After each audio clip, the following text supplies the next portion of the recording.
Pursuant to order, I now call Senator Green to make her first speech and again ask honourable senators that the usual courtesies be extended to her. Senator Green.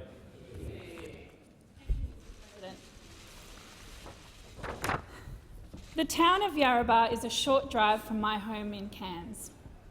It is the home of the Gungandji people, a community of artists, activists, teachers and leaders. It is the place where elders, including Auntie Ruth and Uncle Alf, started to organise a campaign that built toward the 1967 referendum. They understood that the necessary ingredients for change were present in the Australian community and that they could, if they persisted, achieve reform and amend the Constitution. In acknowledging the traditional owners of the land we meet on today and the traditional owners of the land I live on in far north Queensland, I want to pay tribute to Yarrabah, its elders and the activists who refuse to take no for an answer. They are ready to lead again and deliver a voice to Parliament. I extend to them my full support and solidarity. Mr. President, tonight I'm going to talk to you about some of the incredible people who inspired me to become a Queensland Senator. I was encouraged to run for public office by people who stand up for what they believe in, who speak up on behalf of others, those who encourage us to hope for the future and insist on making change. These are not the so-called quiet Australians. Mr. President, in fact, many of them are very noisy. And I truly believe that this is an important time to celebrate those in our community who don't remain silent when they witness injustice. Firstly, though, I want to say thank you to each and every Queenslander who I am very honoured to represent. After being elected, I made this commitment to Queenslanders, that in my role as a Senator, I will be above all else hardworking and incredibly grateful for the opportunity to serve my community. That work starts here and it starts now. I love Queensland and I love Queenslanders, so I feel incredibly lucky to be in this position at this time. I'm even luckier to call far north Queensland home. Queensland is rich in resources and opportunities. Our vast state consists of many communities, all with their own unique identity. And nothing unites us more than our dislike of people down south trying to tell us what to do and how to live. Exactly, Brisbane.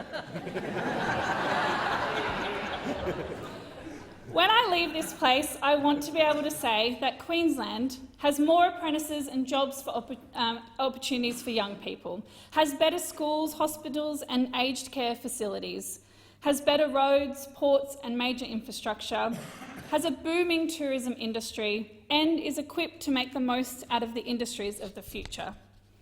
I believe that these are things that we can all work on together. We know there needs to be more money spent on big infrastructure and shovels in the ground now in order to grow regional Queensland. But right now, all we've got is a lot of promises. Further, the loss of 12,000 apprentices in Queensland means we are facing a skills shortage, which this government wants to address by expanding the skilled visa program. We want these projects built now, and we want them built by local workers. In order to grow regional Queensland, we also need to have some hard debates. I am ready to take on these debates and win them for Queensland. Job security for Queenslanders and the dangers of climate change are interlinked. Queenslanders want and deserve secure jobs. On this, let me be clear. Whether it is a mine operator in Claremont, a tourism operator in Cairns, a farmer in Innisfail or a Torres Strait Islander on Boigu Island, I will work to ensure that every Queenslander has a genuine role in securing the future of the jobs that feed their families and help create the communities that they call home. The only way to win an outcome that ensures a prosperous and healthy future for our state is to listen to Queenslanders, not talk at them or speak about them in abstract terms. Every regional Queenslander deserves to be treated with respect. Listening to and respecting Queenslanders is what I have been doing, and it is what I will continue to do as their elected representative in the Senate. Mr. President, our community is made up of many types of Australians. We've heard a great deal about quiet Australians of late, what they believe, what they want their government to do. What we are told, they are defined by what they are not. They're not noisy, they don't criticise, and we are told they don't really have time for politics, which I don't think is entirely true. It seems to me a false value is being placed on being not just quiet, but passive or disinterested in politics. It's a view that dismisses Australians who are concerned with what goes on here, who are outspoken, who stand up and make change. History has shown us, time and time again, that we should encourage debate and dissent. In fact, it is dangerous not to. Despite the divisive politics around the world, you'll often hear young people talk about the importance of hope and change. During past times of upheaval and uncertainty, others have often spoken about these ideas. In 1966, Robert F. Kennedy spoke at the University of Cape Town to young South Africans hopeful of change. A fragment of that speech was later recited by Ted Kennedy during the eulogy that he delivered for his brother. With his voice breaking and in spite of the uncertainty of the time, he chose the passages of Kennedy's speech about hope and the ability of one person, and particularly young people, to make great change. Kennedy said, "Few will have the greatness to bend history itself, but each of us can work to change a small portion of events. And in the total of all those acts will be written the history of this generation. It is from numberless diverse acts of courage and belief that human history is shaped. Each time a man stands up for an ideal, or acts to improve the lot of others, or strikes out against injustice, he sends forth a tiny ripple of hope, and crossing each other, from a million different centres of energy and daring, those ripples build a current that can sweep down the mightiest walls of oppression and resistance." When Ted Kennedy delivered those words, he was the same age as I am right now. He stood in St. Patrick's Cathedral, having just lost two of his brothers, and yet he spoke about hope and insisting on change. Yes, we should respect our quiet Australians, but there will always be a place for people who choose not to remain silent and instead stand up for an ideal to improve the lot of others or to strike out against injustice. We also need vocal Australians to inspire us, to lead us and to prepare us for the changes ahead. The advancement of women's equality and empowerment has been shaped by some very noisy women. I am here today because of strong, noisy women who fought for the right to vote, for equal pay, for equal work, and for greater representation in Parliament. This includes Senator Claire Moore, who worked tirelessly to give a voice to the voiceless. Now there is a new generation of strong women ready to demand more changes and greater equality. So thank you to all of the strong young women of the Labor Party who inspire me and give me so much strength, especially Jess, Laura, Jo and Alana.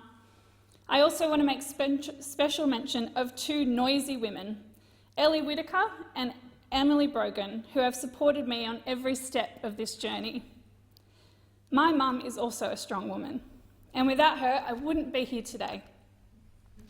Despite the disapproval of her parents, my mum married my dad, who was 20 years her senior. Mum was a nurse in an operating theatre, and like most nurses I meet, she is smart and tough and incredibly hardworking. Her primary purpose and concern is always the welfare of others. Dad was charming and intelligent. He worked hard on night shifts and he was a printer at Fairfax.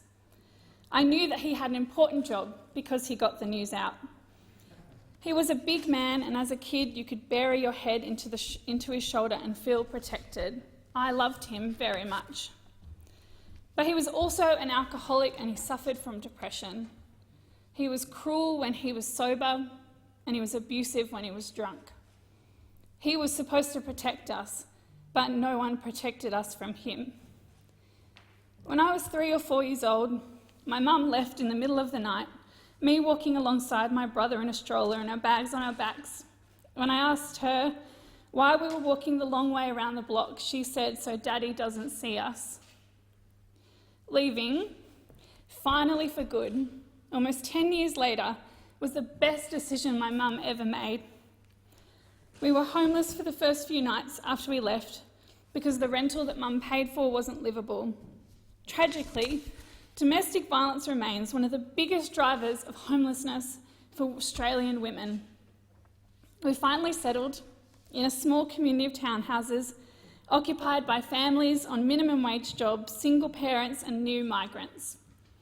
Mum packed shelves at night to make ends meet. I have no doubt that it was hard for Mum to leave. She shouldn't have had to do it on her own, but like so many women, she did. For all the struggle that life of a single mother would bring, every day I was so grateful to be safe. It made me who I am today, tough, resilient, and unwilling to accept that some Australians have to settle for less just because of where they were born or who their parents are. 1 in 5 women in Australia have experienced family violence. Sadly, hospitalisation rates as a result of family violence are on the rise. Family violence is a health crisis and a cultural crisis, and it has to stop. We can't be hopeful or well-meaning anymore. We must demand that it changes. Mum gave me many gifts throughout my life: a safe home, self-belief, and the understanding that tough times don't last forever. She has 3 rules in life. You have to be home on Christmas Eve. Never ride a motorcycle. She's a nurse. And never, ever, ever cross a picket line. So on top of all the other gifts she gave me, she made me a good trade unionist. As a young person who always felt that this country, as rich as Australia, should look after our most vulnerable first, I was naturally drawn to the trade union movement. Being a union member is about making noise, because being in a union makes your voice much louder. The hopes, rights and voices of a single worker are amplified through our collectivism. Unionism is the personification of those tiny ripples of hope Robert F. Kennedy spoke about. It is the coming together and the knocking down of the walls of oppression, injustice and greed. The Queensland Trade and Labour Council worked alongside the elders in Yarrabah in the lead-up to the 1967 referendum because they saw injustice and oppression in the conditions and discrimination facing Indigenous communities. As a union lawyer, campaigner and industrial officer, I've met many Queenslanders who've been subjected to exploitation, wage theft, workplace safety breaches and faced discrimination in the workplace. Without union representation and the support and solidarity of their workmates, these workers would have had little to no chance of achieving a fair and just outcome. This week, we have seen a worker killed and others seriously injured in 2 separate crane accidents in far north Queensland. We need strong unions in this country because every Australian worker has the right to come home to their family at the end of the day. My union, the Australian Manufacturing Workers Union, has a proud tradition of standing up for what is right. The recent victory of workers at the long-running Esso Longford dispute highlights the strength, tenacity and commitment of the AMWU and its partner unions in fighting for a fair go for Australian workers. I applaud each and every delegate and official from the AMWU and other unions for their dedication to supporting workers. Thanks especially to Queensland State Secretary Rowan Webb and Anne-Marie Allen. Also thank you to Peter Katsoukis, Rod Hodgins from Morris Blackburn Lawyers, who gave me a chance and the opportunity to grow. I note that Senator Sheldon has been in the party since he was 14 years old. When I was younger, I didn't plan to come to politics.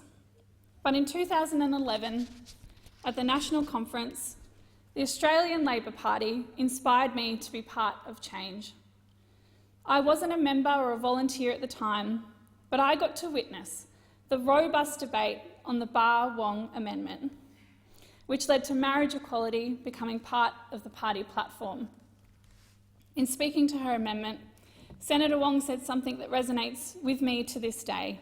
She said, "Equality does not diminish the worth of your relationships. It simply recognises the worth of ours."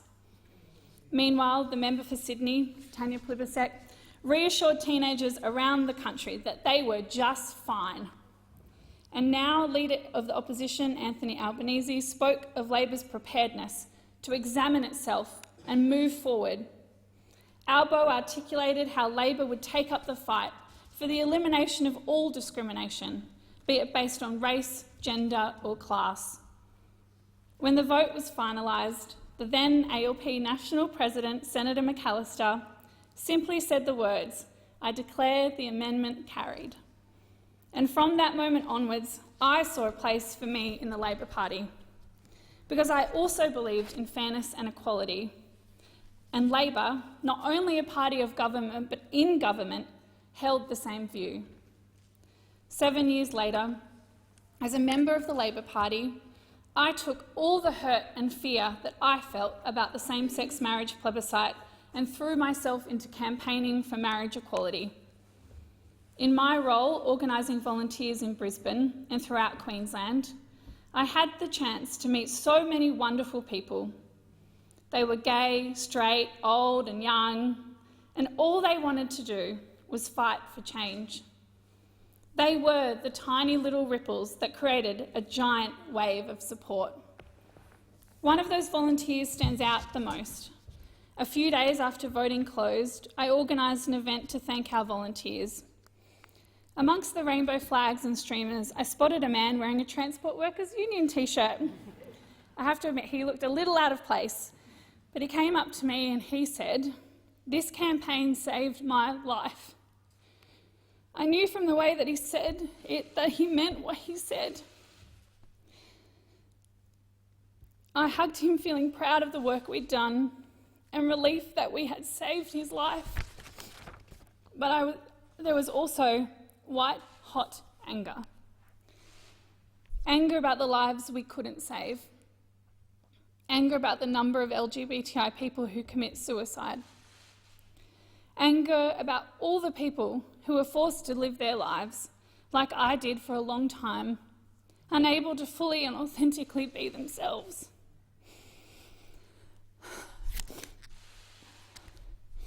In the end, Queensland, my Queensland, voted 60.7% for yes. From Coolangatta to the Cape, Queenslanders said yes to equality and love. I want to acknowledge Rainbow Labor and my friends from the Equality Campaign. I am very proud to know you all. Thank you, Joseph, Patrick and Georgia and the rest of the team. And thank you to George Simon, a good ally who told me that he would lie down on the road for any of these people, so I was completely nuts if I didn't take the chance to work with them. I'm so grateful I listened to his advice. I'm very thankful for the work that many in this place did to achieve marriage equality. I acknowledge Senator Dean Smith especially, Senator Wong, Senator Louise Pratt, and Senator Janet Rice, and the other champions and allies that we have in this House. In the end, no single party or politician delivered marriage equality. The victory belonged to many Australians, and I want to acknowledge the LGBTI activists who worked for decades. They spoke out, not when it was unpopular, but when it was unthinkable. I want to acknowledge all of the allies who never fought before but marched with us. They wrapped their arms around us when we needed it the most. Australians showed that collectively they can be powerful and vocal and respectful and loving. We demanded change and we got it. Before I finish, I want to say thank you to my friends and family who travelled here today. A special thank you to my oldest friends, the ones that knew me before politics and still put up with me afterwards, especially Jackie and Jess. Thank you, Ben, for your help, advice and chocolate runs. Thank you to my colleagues in this place, new and old. And a special thanks to Senator Murray Watt, who I met at my first campaign meeting. Who would have thought we'd be here now? Thank you for your friendship, humour and advice. Thank you to my wife's family for making me feel so at home. Thank you, Vicky and Warren, who couldn't be here tonight, but I know they send their love.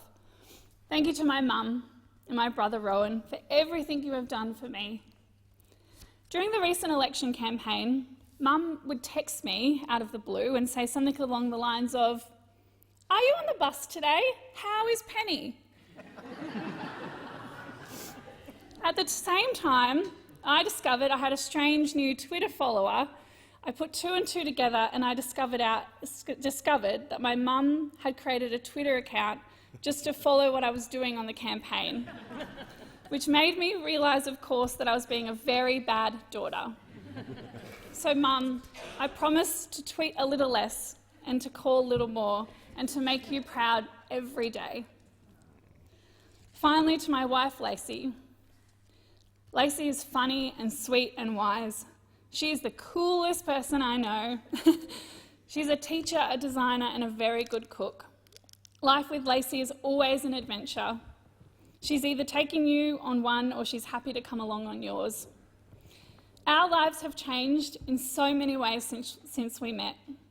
I am proud of her and she is proud of me. Thank you, honey, for your support today and every day, and the huge sacrifices that you will make now and into the future. I love you very much. Mr. President, the elders in Yarrabah, with all the barriers that stood before them, refused to take no for an answer. The union movement in Cairns stood beside them and fought for change, as they have done now for over 200 years. Sometimes, this parliament lags behind the momentum for change that builds in our community. It was true on marriage equality, and it is true on constitutional recognition. That is why we need Australians who stand up and speak up. If you are a young Australian and you want to change our country and make it better, you can. Never give up. Join your union and don't be afraid to make some noise. Thank you.